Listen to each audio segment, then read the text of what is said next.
Pemirsa, pemerintah Kabupaten Aceh Besar masih terus concern mendukung pembangunan kampus Institut Pemerintahan Dalam Negeri IPDN Regional Aceh.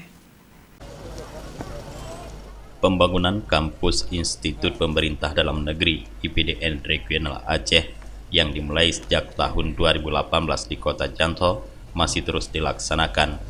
Pemerintah Kabupaten Aceh Besar telah menghibahkan seluas 500 hektar area tanah bagi kelancaran pembangunan IPDN. Bupati Aceh Besar Insinyur Muardi Ali menyampaikan, saat ini proses pembangunan IPDN sudah dalam tahap menunggu Permendagri.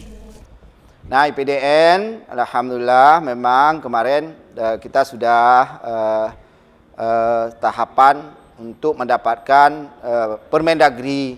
Namun karena memang sudah COVID, ya, tim dari IPDN sudah berapa kali menyurati kami untuk turun dalam rangka pengeluaran daripada surat Mendagri ini, penetapan IPDN Aceh ini masih terkendala, dan insyaAllah dari sisi kita sudah siapkan lahan, kita sudah siapkan tempat belajar sementara, dan di tahun 2000 ini sudah ada kejelasan yang konkret terhadap IPDN Aceh ini. Dan insyaAllah kita berharap kalau misalnya sinyal kita lihat dari pusat, memang IPDN ini tidak akan berubah lagi di Aceh dan tidak akan berubah lagi di Aceh Besar atau di Kota Janto. Pemerintah Kabupaten Aceh Besar terus menjalin koordinasi dengan Kementerian Dalam Negeri terkait pembangunan IPDN yang sempat terkendala karena pandemi COVID-19. Dari Janto Aceh Besar, Tim Liputan Aceh TV melaporkan.